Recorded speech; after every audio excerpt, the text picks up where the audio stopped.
армысыңдар, қадірлі оқушылар. Менің аты жөнім Нұржан Сошалов болады.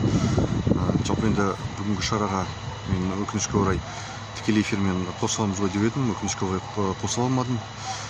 Бүгін енді 19 ақпан сендерді қазақ жігіттері күнімен шын жүректен құттықтаймын.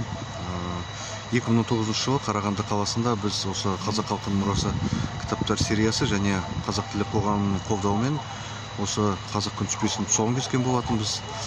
Жалпы аталған қазақ күнтізбесінің мақсаты өзіміздің төл ұлттық салт дәстүрімізді, мәдениетімізді ұлықтау, насихаттау болып табылады.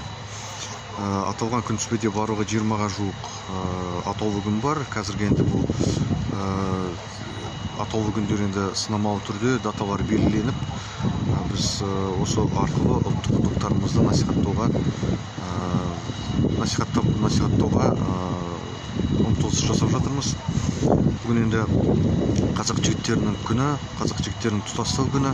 Сондықтан да барлықтарыңды осы күнмен шын жүректен құттықтаймын. Барлықтарына осы қазақ жігіттері деген атауға, атқа лайық болуларына тілектеспін.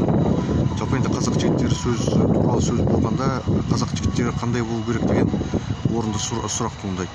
Енді тарихқа назар аударатын болсаңыздар, қазақ жігіттері ел қорғаған, жалпы енді елдің, жердің, отбасының амандығын ойлаған, осы жолда жандарын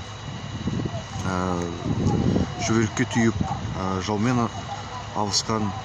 Жалпы қазіргі уақытта айналамызға қарайтын болсаңыздар, біздің енді жеріміздің кендігі осы біздің қазақ жігіттерінің, бабаларымыздың ерлігінде жасаған істерін көруге болады.